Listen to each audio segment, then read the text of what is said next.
Buenas tardes, bienvenidos a un episodio más de Regiópolis. Gracias por acompañarnos. Y el día de hoy está con nosotros el doctor Aldo Ramírez. Doctor Aldo, gracias por este tiempo. Con mucho gusto. El doctor Aldo es originario de Michoacán, tiene 12 años viviendo en Monterrey y como muchos de nosotros fuiste adoptado por esta nuestra ciudad. Y hoy en día eres maestro del tecnológico, formas parte, pero tu especialidad, Aldo, platícanos un poquito así rápido de tu antecedente para que la audiencia sepa dónde vamos con este tema. Perfecto, claro. Pues primero que nada, pues muchas gracias por la invitación y con mucho gusto platicar con ustedes pues algo del tema al que me he dedicado los últimos, yo diría, ya 35 años o una cosa así. Nada más. Que tiene que ver con el agua. Y bien lo decías, pues soy adoptivo ya de esta tierra, 12 años viviendo aquí, aunque la verdad es que estuve también metido un poco desde la construcción de la presa Rompepicos. Así que, pues bueno, ya me siento en casa, por supuesto, ¿no? Qué bueno. Y pues bueno, mi formación es ingeniero civil, aunque luego pues tuve la oportunidad de cursar una maestría en ingeniería hidráulica y después el doctorado en hidrología. Así que pues me he dedicado a todo lo que tiene que ver con la gestión del agua desde el punto de vista de los fenómenos extremos, inundaciones, sequías, pero también mucho ahora de la gestión en el ámbito urbano del agua. Todo lo que tiene que ver con abastecimiento, cuestiones de desalojo de aguas pluviales y todas estas cosas, ¿no? Pues es un tema que hoy más que nunca nos concierne como ciudadanos, como ciudad. Y Aldo, yo quisiera empezar preguntándote, ¿qué ves tú? Hay una anécdota muy interesante tuya, que llegas a Monterrey con el Alex, sí. Prácticamente te trae el Alex, ¿no? Y entonces enfrentas la ciudad en su situación más crítica en cuanto al agua. Es correcto. Sí, sí. Tú obviamente ya nos has estudiado como ciudad, sabes que fenómenos como desde el Alex hubo al menos 3 inundaciones o 4 antes del Alex. Somos una ciudad, por un lado, tristemente acostumbrada a lidiar con esto. Por otro lado, nunca lo hemos hecho tan bien. ¿Qué es Monterrey? ¿Cómo es su relación de Monterrey con el agua? De la atmósfera, ahora sí, y de la tierra. Claro, en general, ¿no? Al final, digamos, el origen de todo el agua de que utilizamos, ya sea que viene de fuentes de abastecimiento superficiales, como las presas o los ríos y manantiales, etcétera, o el agua subterránea, que es la que pues típicamente explotamos a través de pozos, toda viene de la lluvia. Y yo creo que es un buen punto para iniciar, fíjate, porque estamos en una región que es por naturaleza, digamos, algo deficitaria en cuestión de oferta, ¿no? Aquí no llueve mucho, ¿no? Un dato interesante, rápido, es este. En Nuevo León y particularmente digamos, en la zona digamos, más poblada pues, del estado, llueve menos que lo que llueve en promedio en todo México, en todo el país. Okay. Y en México llueve menos que lo que llueve en promedio en todo el mundo. Entonces estamos francamente en una región en donde el recurso no es abundante. Y entonces pues eso trae consigo muchísimas cosas, ¿no? Es cierto, aquí nos pegan eventos pues como en el que estamos, ¿no? Una sequía que ha traído pues consecuencias importantes. Luego de vez en cuando pues vienen eventos muy grandotes, el huracán Gilberto, el Alex o el huracán 6, ese de 1909, cuando los huracanes todavía no tenían nombre. Así es. Eh, El Viula. el Biul en el 67, Emily en el 2005, etcétera. Es una cuestión que siempre estamos pues arriba y abajo, arriba y abajo. Eh, Aunque la verdad es que yo creo que digamos, esa ocurrencia de sequías y luego de inundaciones es la que también va trayendo una especie de balance en el largo plazo. Eh, ahí va un dato que a lo mejor puede ser, digamos, al menos sorprendente. Después de el huracán Alex en 2010, vino una sequía que fue históricamente es la segunda más grave de la que tenemos registro, solamente superada con la de los 50 del siglo pasado, 1950, 55, 50 y un poquito más, una sequía que afectó todo el país y que prácticamente secó el lago de Chapala, que es pues, el cuerpo de agua más grande que tiene México. Después de esa, la posterior al Alex fue la segunda más grave. ¿Quién se acuerda de esa sequía? Fíjate. Nadie. Nadie. ¿Y saben por qué? Pues porque el huracán Alex dejó las presas llenas y dejó los acuíferos totalmente recargados. Y entonces no la sentimos, ¿no? Hay una frase que incluimos con un profesor, colega mío, el doctor Ismael Aguilar, con quien escribimos un libro precisamente de agua en Monterrey, que con gusto les puedo compartir por ahí la liga. Claro. Y que a su vez tomamos prestada de un buen conocido que desgraciadamente pues ya está en mejor vida, pero decía que aquí en la zona de Monterrey, particularmente, los huracanes son una bendición maldita. Y tiene toda la razón, ¿no? Ahorita pues estamos esperando a que nos llegue al menos la colita.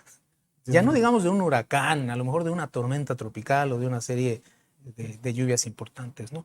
Porque eso viene digamos, pues otra vez a dejar todas las fuentes completas, ¿no? Claro. Entonces es importante, digamos, esa situación. Ahora, si a eso le pones el tremendo crecimiento que seguimos teniendo, ¿no? Ya es la segunda metrópolis más grande del país, ya superó a Guadalajara por un poquito, a la zona metropolitana de Guadalajara, y sigue creciendo. Y sigue creciendo. En un año o 2 años, la zona metropolitana va a crecer un San Pedro Garza García al año. Fíjate, y ahí yo te haría entonces, ya que entras a este tema de gestión urbana, yo te haría una pregunta. ¿Cómo estamos enfrentando este tema? Bien, mal, ¿por qué bien y por qué mal? Como ciudad, ¿no? Porque somos una ciudad, lo acabas de decir, crecemos todo un San Pedro cada X número de años, todo en equivalencia. Sí, sí. Pero no dejamos de construir, no dejamos de crecer, no dejamos de extendernos y el regio, no sé, ya lo trae en la sangre. Sí. Pero no se detiene a pensar en muchas otras cosas. Ya después averigua cómo le hace. ¿Qué cosas hemos dejado de hacer? Sí, interesante lo que dices y aunque pues esto es, digamos, parte de todo un mecanismo tremendo que es, pues, es el desarrollo económico, el crecimiento y todo lo demás, ¿no? Y este es un polo de atracción para personas de otro país, perdón, de otros estados o inversiones de otros países. Y entonces, pues, esto es una bola de nieve. Y es cierto, el asunto es, bueno, tenemos recursos, hablando de los recursos naturales suficientes para esto. Y la verdad es que como que hablando en el tamaño de las ciudades, como que pues sí deberíamos pensar en un tamaño que esté más bien relacionado con los recursos disponibles. Claro. Cuando esto se nos va más adelante, pues empiezan los problemas. Y ahí está la Ciudad de México, que tiene que llevar agua del sistema Cutzamala, donde el agua viene desde el estado de Michoacán y el estado de México para llevarla al Valle de México. O la zona metropolitana de Guadalajara, en donde el agua pues va desde el lago de Chapala. decenas de kilómetros, o el caso de Monterrey, ¿no? En donde traemos agua de la presa del Cuchillo a 100 kilómetros de distancia o de Cerro Prieto a 125 kilómetros. ¿Por qué? Pues porque ya no podemos vivir con los recursos que tenemos. Entonces, sí es una parte importante.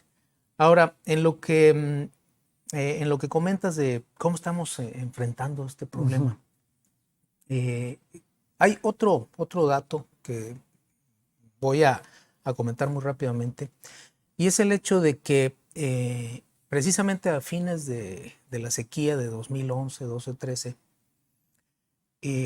sequía, por cierto, de la cual salimos muy rápidamente gracias a un huracán. Esa vez ocurrieron en México dos huracanes por ambos litorales al mismo tiempo, Ingrid y Manuel, y un solo fin de semana fue suficiente para salir de todo el problema. Un solo fin de semana de septiembre de 2013. Pero justamente antes de la llegada de ese huracán, había menos agua almacenada en las presas que la que tenemos ahorita. Sí, se estaban ya preparando, digamos, el organismo operador para pues tomar medidas como pues esta situación de los cortes y todo esto, pero no llegó, y gracias a que llegó precisamente el huracán Ingrid y nos salvó. Ahora, la situación en la que estamos actualmente es, digamos, se volvió un poco más crítica porque pues el agua superficial está en una sola presa. Cerro Prieto ya estamos a pocos. Bueno, ahora con una noticia última, todavía se le va a seguir extrayendo unas cuantas semanas, quizás 3 o 4, pero ya no va a haber más agua. Y la boca pues prácticamente no está aportando ya. Entonces todo el agua está en Cuchillo. Y eso condiciona, ¿no? Porque pues es, digamos, el popote que traemos del Cuchillo pues tiene una capacidad limitada. Hay más agua, ahí hay pues, más de 500 millones de metros cúbicos, pero pues la capacidad del ducto pues no nos deja en este momento traer más. Si esos mismos 500 millones estuvieran repartidos en Cerro Prieto y La Boca y el Cuchillo, no estaríamos para nada en esta situación. Ahora, ahí es donde entran los acuíferos, ¿no? Porque los acuíferos... Los mantos acuíferos. Los mantos acuíferos, me refiero al agua subterránea. Que en Monterrey, se fundó por los ojos de agua de Santa Lucía, que era un manto acuífero que brotaba. Que brotaba, ¿no? exactamente. O sea, ¿no? existen de Sí, siempre. es correcto. Y eso en parte pues es un poco también pues, por las formaciones geológicas de la zona, que son calizas y hay fracturas y todo.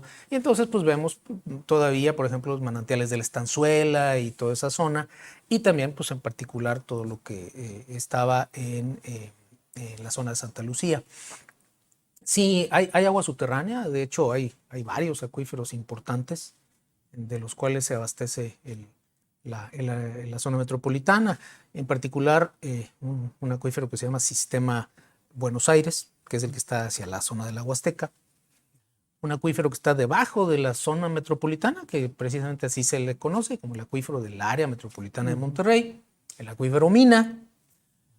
Esos tres son como los importantes. Bueno, y todo el sistema de la Estanzuela, el túnel San Francisco, todas esas cosas. Eso viene a complementar el suministro. Más o menos, históricamente, antes de esta crisis, un poco más de la mitad del agua del abasto venía de fuentes superficiales, o sea, de las presas. Y como 55% y un 45% de los acuíferos. Ahorita, pues bueno, se ha ido invirtiendo un poco esta situación, y en buena medida porque los acuíferos, si bien también, digamos, se recargan de agua que proviene en inicio de la lluvia a través de una infiltración en el suelo y una infiltración muy profunda a la que le llamamos percolación, y es cuando ya el agua llega al acuífero. Pero ese proceso pues lleva su tiempo, entonces es por eso que como que los acuíferos van reaccionando a un ritmo diferente que las presas. En un asunto, por ejemplo, de una sequía, meteorológica, baja de lluvia o ausencia de lluvia, los primeros que lo resienten son los cuerpos superficiales. Sí, se evapora más fácil. Sí, más rápidamente y no hay ingreso. Exacto. Entonces, si no hay ingreso de agua, pues entonces empiezan a bajar. Y los acuíferos lo van a resentir, pero más adelante. ¿Okay? Y entonces eso nos permite, pues digamos, a veces en esta situación de la hidrología decimos que los acuíferos son así como el guardadito, ¿no? Pues porque cuando falla el sistema superficial, pues bueno, ahí tienes, ¿no? ¿Qué es lo que está sucediendo? ¿Qué es lo que está sucediendo ahora, no? Las acciones principales que está llevando a cabo Servicios de Agua y Drenaje de Monterrey van en principio orientadas a rehabilitar pozos que estaban perforados, pero les faltaba algún equipo o alguna rehabilitación, y a la perforación de algunos pozos nuevos. Y entonces los planes del corto plazo de agua y drenaje al día de hoy ya están en proceso de perforación o de reequipamiento o de rehabilitación, más de 130 pozos que van a venir pues precisamente a subsanar esto hasta que vengan las lluvias. Hasta que vengan las lluvias. Te preguntaba yo un poquito acerca del efecto directo de construir su ciudad sobre todo esto. Porque se nos dice, falta agua y se nos dice, ok, no gastes, ahorra. Pero eso es reactivo. Sí. Como ciudad deberíamos haber dicho, oigan señores, las reservas que tenemos superficiales es tanto, obviamente es una utopía, pero decir, ya no podemos permitir más construcción o no. Deberíamos de tener leyes que dijeran, tienes que reciclar agua, deberíamos de... ¿cuál es el deber ser? Sí. Bueno, hay mucha dosis de verdad en lo que mencionas. Yo creo que de todo lo que dijiste, no, ninguna de las pequeñas frases tiene desperdicio. La cuestión es que sí necesitamos hacer un uso más eficiente del agua, por supuesto. Y si sabemos que el recurso es limitado, pues entonces todavía más, ¿no? Necesitamos ser muy, pero muy cuidadosos en ese sentido. Es difícil decir hasta dónde. En algún momento, recuerdo, cuando estábamos trabajando con el Plan Hídrico Nuevo León 2050, que me tocó coordinar, en alguno de los foros abiertos alguien decía, pues es que la solución no es traer más agua, sino es no crecer más, ¿no? Bueno, es complicado pensar en eso, aunque también suena algo sensato, que dices, pues oye, lo que pasa es que pues ya no da para más, ¿no? Pero es algo que debiste haber pensado desde antes. Hace muchos años. Muchos años. No ahorita. Pues ahorita como... es más, la misma persona que lo decía, pues era alguien de otro estado que se había venido para acá, ¿no? Y entonces, pues entonces, ¿no? Pero sí, yo creo que hay una cuestión de planeación. ¿Qué se puede hacer ahorita? Sí necesitamos hacer un uso más eficiente. ¿A qué me refiero? Reuso, por supuesto, desde pequeña escala a un poquito más gran escala, que también es algo que ya afortunadamente Servicios de Agua y Drenaje de Monterrey lo tomó muy bien del plan que se hizo, que es el reuso del agua residual tratada, pero de una forma un poco más directa, para tratar de que ese recurso, que es el agua residual tratada, muy rápidamente se convierta en un nuevo recurso como agua potable. Claro, con todos sus tratamientos y todo lo demás, ¿no? Pero pues es agua que una buena parte de esa cantidad pues está simplemente siendo descargada a los ríos, particularmente el pesquería. Entonces eso de ahí, ¿no? Recolección de agua de lluvia, bueno, sí podemos, pero también tenemos que pensar desde antes en esa situación cuando hacemos desarrollos habitacionales. Hay mucho. En cuanto al consumo, ahorita que también lo mencionas, porque lo he visto mucho también en notas en el sentido, podemos vivir con menos agua. La verdad es que yo creo que sí. En cuestión de consumo, ahorita el dato más reciente aquí, más o menos está del orden de 165 litros por habitante por día. ¿Okay? Eso es lo que eso es lo que yo, Caray, nos estamos consumiendo al día. ¿Okay? Así que en una familia de 5, pues entonces estás hablando de 800 litros al día por 30 días. 24 metros cúbicos mensuales, ¿no? Para tener una idea, más o menos como que sería una mini pileta, ¿no? Claro, sí. Si piensas en una pequeña alberca de a lo mejor 4 por 6, bueno, pues eso por 1 metro de profundo, pues eso es lo que al día. Claro, en todo lo que haces, ¿no? En el baño, en los sanitarios, Tomar, en la limpieza, en el todo, en el riego, etcétera, etcétera. Aquí la cosa es, ¿se puede vivir con menos? Bueno, yo creo que sí. Se ha manejado un poco el asunto de a lo mejor ir hasta los 100 litros por habitante por día. Se me hace complicado porque al final ese consumo pues refleja pues nuestra forma de vivir. Y lo que hacemos también, ¿no? Sí tenemos unas plantas y un jardincito y este tipo de cosas, ¿no? Pero hay ejemplos. Fíjate que hemos estado trabajando con León, con el sistema de agua potable y alcantarillado de León, Zapal, porque también tienen un problema de abasto que ya no hay agua y no hay de dónde, y entonces hay que pues, ir buscando alternativas. En Zapal han vivido con la misma cantidad de agua desde hace 25 años. Y ellos están consumiendo del orden de 110 a 120 litros por habitante por día. 165, no nos vayamos a 120, bájale a 140. Es muy bueno. Estamos hablando de a lo mejor un 10, un 15%. ¿Qué bien podemos hacer? Pues empezando a modificar algunas de nuestras rutinas, ¿no? Claro. Pero bueno, así más o menos están los números. Ya. Y en cuanto a infraestructura de ciudad, porque tengo entendido que una cosa es que haya agua, como dice el dicho, ¿verdad? Dios da el agua, pero no le entuba. Entonces, eso es otro problema, ¿no? ¿Cómo llevarla y que llegue a todos lados? Puede haber mucha agua, pero sigue siendo un gran problema. Y en Monterrey, ¿cómo estamos en ese sentido? Es como tú bien lo dices, es todo un asunto, ¿no? Porque ahí hay también varias aristas. Una es el envejecimiento de la infraestructura. Porque luego a veces también se dice, pues es que hay fugas y se está perdiendo agua y por supuesto, pues digamos que el agua más barata pues sería esa, ¿no? Oye, pues corrige fugas y recuperes el agua. Pero ¿qué pasa cuando piensas en todas las tuberías del centro de la ciudad que tienen 100 años de antigüedad? Y que donde quiera que vayas hay tuberías abajo.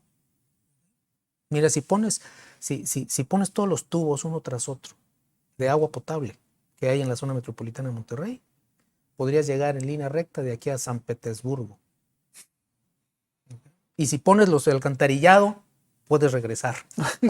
Entonces, está lleno de infraestructura, pero hay mucha que está ya muy antigua. ¿Hay algún dato que nos diga cuánto se está perdiendo? Por eso es imposible, ¿no? Sí, bueno, sí hay forma, claro, con sus rangos, por supuesto, de error, pero el sistema operador de agua sabe cuánta agua está metiendo al sistema, que es el agua que se llama producida, o sea, así se llama, es la producción de agua.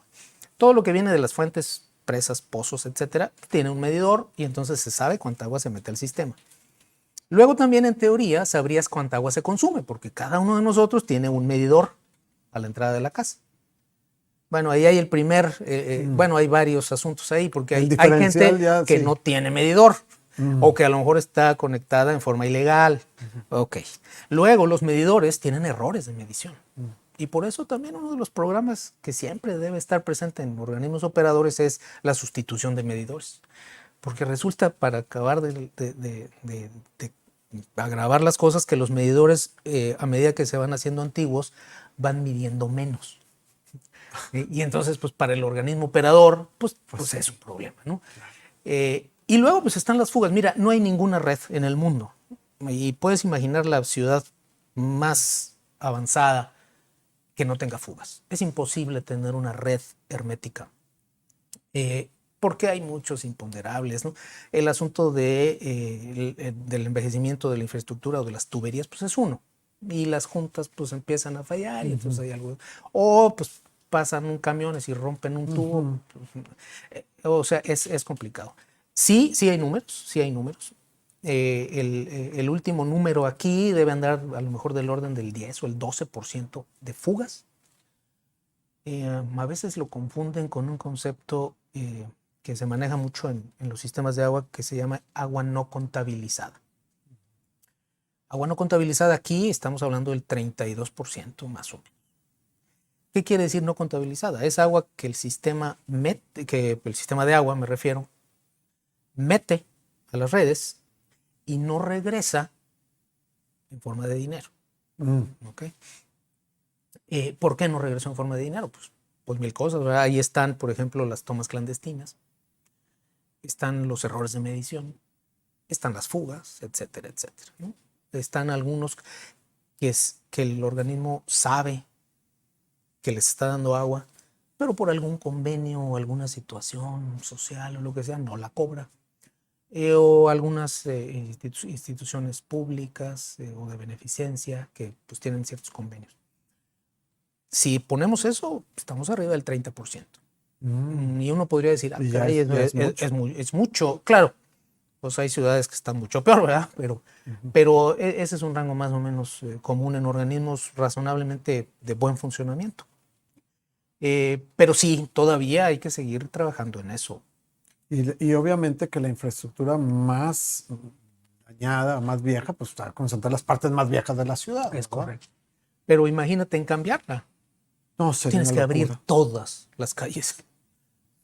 Eso es un problema. Es un problema. Entonces, lo que se hace es, pues se va identificando tramos más críticos y esos son los que...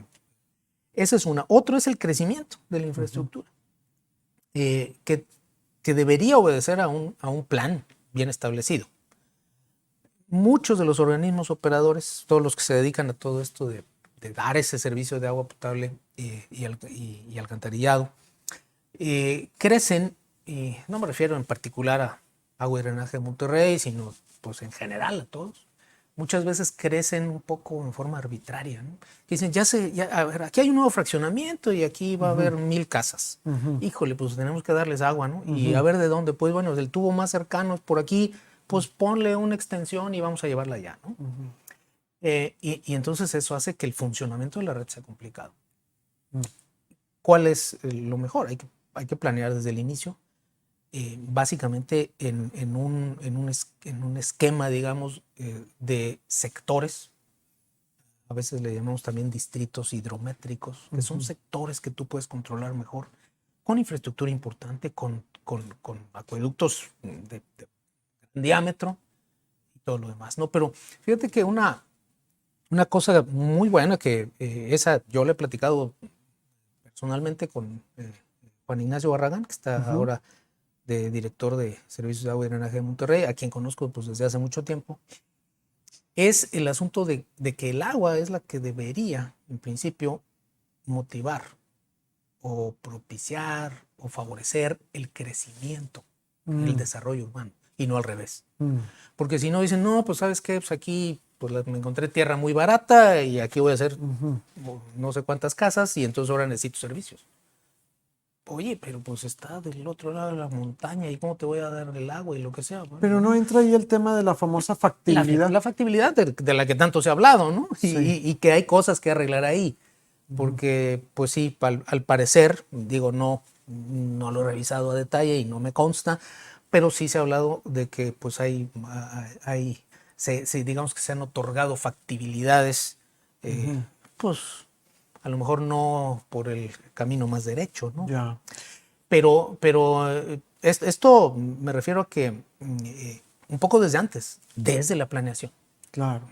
Claro, Sí, la figura de la factibilidad existe y entonces pues, se solicita y si el organismo dice, pues ok, sí va a haber y pues de aquí se van a conectar, pero pues ya, eso también se presta mucho. Hablando del centro de Monterrey, que tú sabes, ahora está en boga, algunos dicen necesitamos densificar, otros no, pero está sucediendo y hay movimiento y se construye todos los días. Y la gente se preocupa y dice, ¿y cómo le van a hacer con el agua y cómo le van a hacer con el drenaje? Es un tema, es real, muchos dicen, no, pues ya está la infraestructura ahí. ¿Qué va a suceder? Sí ¿Qué prevés tú que suceda? Sí es un tema y que de hecho ya está sucediendo. porque otra vez, cuando tú construiste la red, por ejemplo, me voy a referir a la de distribución de agua potable, aunque lo mismo sucede con la del alcantarillado sanitario. Lo construiste pues pensando en una cierta población servida. ¿A cuántos les vas a dar ese servicio? Y si lo que hiciste pues se pensaba en un desarrollo básicamente horizontal, de puras casas unifamiliares y todo lo demás, pues hay un problema importante cuando dices, pues ahora voy a hacer aquí puros edificios de departamentos. La infraestructura está, pues va a haber tubos, Sí. pero no con el diámetro adecuado ni con la presión o la energía suficiente para esta situación. Y está sucediendo, ¿eh? Y hay zonas en donde pues se ha sucedido esta densificación que mencionas, y entonces dices, oye, ¿dónde voy a dejar el agua residual, el agua negra? Ah, no, pues el tubo que pasa por enfrente del desarrollo pues es un tubito así. Y dices, ah, caray, pues por ahí no va a caber, ¿no? Pues aquí tengo no sé cuántos departamentos. Y entonces eso obligaría pues a hacer modificaciones en la infraestructura. Eso es todo. Ajá. Eso es lo que le llaman obra específica, ¿no? Obra específica. Que se tiene que hacer. Una pregunta, Aldo, se nos empieza a acabar el tiempo, pero no quiero dejar de hacerte un par de preguntas más, Claro. que apropechar que nos Con acompañas. Con gusto. El agua pluvial, como que todo el mundo decimos, qué desperdicio que nos cae y todo el drenaje y se fue. Sí. ¿Cómo debe tratarse? Deberíamos de estar, ¿cómo la devuelvo al subsuelo? ¿Cómo la dirijo cómo la contengo? ¿Qué es lo que deberíamos estar haciendo al respecto? Es otro tema también que seguramente por sí mismo merecería otra charla, pero fíjate que hay varias cosas relacionadas con el asunto del agua pluvial. Lo que dices es lo que vemos en inicio, ¿no? Que decimos es que pues está escurriendo y nadie la está utilizando. La verdad es que eso es parte de todo el ciclo hidrológico en general. Esa agua, aunque tú la veas correr a raudales afuera de tu casa, pues más adelante se va a ir infiltrando y va a recargar los acuíferos. O eventualmente se incorpora a corrientes y a ríos y va a dar a las presas. Es cierto. Cuando las presas, imaginándose los acuíferos llenos y las presas llenas, pues esa agua va a seguir su camino y se va a tirar en el mar. Como sucedió, por ejemplo, con el huracán Alex. Pero con respecto a recordé un dato que calculé precisamente cuando me tocó analizar lo del huracán Alex hace ya unos años. El escurrimiento en el río Santa Catarina de un día y medio. Nada más. El día y medio que más agua llevaba el río.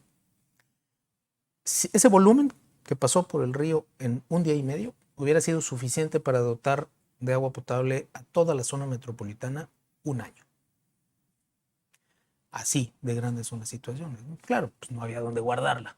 Todo estaba lleno, así que pues, entonces, digamos que en general toda esa agua pues sí va a recargar acuíferos y va a llenar presas y todo lo demás. Nos causa algunos problemas, ¿no? De desalojo y sobre todo pues, en zonas que no están bien diseñadas desde el punto de vista de las vialidades y de presiones y todo, pues ahí empezamos a tener problemas, o pequeños canales que pues se sobrepasan y todo lo demás, ¿no?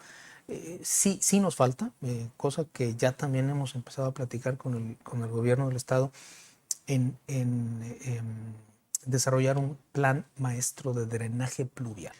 No lo tenemos. No existe. No existe.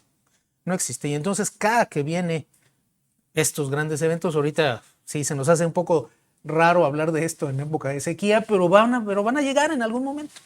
Y entonces ahí otra vez vamos a regresar al asunto de que ya se desbordó ahí el arroyo Talaverna y que el obispo y que no vaya a venir un evento muy grandote, y entonces Santa Catarina también nos da sustos y toda esta situación, ¿no? Hay que ver todo como un sistema. Y en ese sentido, pues a lo mejor también podrían venir algunas soluciones relacionadas con el uso, digamos, de lo que luego se ha llamado, esto lo platicamos con la gente de León, de los excedentes de agua de lluvia. ¿Okay? Cuando vienen esos grandes eventos, ¿no? A lo mejor de ahí podríamos también verlo como un posible recurso, ¿no? Para cerrar, Aldo, yo te preguntaría, volteamos nosotros, los ciudadanos de a pie, volteamos a verlos ustedes, los especialistas, hidrólogos, que son los que conocen esto, los volteamos a ver un poquito como cuando vas en un avión y toca la turbulencia y ves al personal ahí, si no hace cara, si lo ves ecuánime, dices tú, no pasa nada. Pero si ves que se sientan y se ponen el cinturón, dices, aquí ya valimos todos, ¿no? Pero tú qué dirías en lo que estamos? Sí. ¿Debemos paniquearnos o con lo que estamos haciendo está correcto y esperar simplemente a que pase, pues no el huracán, la sequía? La sequía. Mira, yo diría que, pues por supuesto no debemos ser, digamos, pasar esta situación como si nada, ¿no? Hay preocupación. Lo que podría comentarte aquí es lo siguiente. Del 100% del agua que necesitamos, estamos perdiendo ahorita quizás el 25%, que es lo que nos da Cerro Prieto y La Boca. El otro 75% lo seguimos teniendo. ¿Okay? Y entonces eso nos debe, de alguna manera, tranquilizar un poco. O sea, no es como cuando salieron algunas notas a nivel nacional de que pues ya se va a acabar el agua en Monterrey en unos cuantos meses. Se va a acabar el 100%. Tenemos el 75%. Tendríamos que ir aprendiendo a vivir ahorita con el 75% en lo que viene el ciclo natural de que pues vuelva a llover y todo lo demás. No es tan halagador el asunto porque el pronóstico de lluvias para mayo pues está debajo de la media, ya estamos delante de medio mayo. El de junio está en la media, el de julio está un poquito abajo de la media. Así que pues vamos a tener que esperar agosto y septiembre, que son los meses más lluviosos. Así que bueno, pues tenemos que tomar conciencia en esa situación. Ojalá, yo creo que ya poco a poco se está regularizando el asunto de los cortes, porque es cierto que y mucha gente a mí en lo personal ahí en cortito me ha dicho, oye, pero pues es que a mí me dijeron que el jueves no iba a tener agua y pues resulta que el viernes también me la cortaron, ¿no? Bueno, eso en buena medida es producto de lo compleja que es la red y que no es una red de distribución de agua que fue pensada para sectorizar en cachos. Y entonces es muy complicado estar operando todo, ¿no? Y como siempre en el agua potable, ¿no? Los que están más cerca de la fuente, pues van a tener más agua.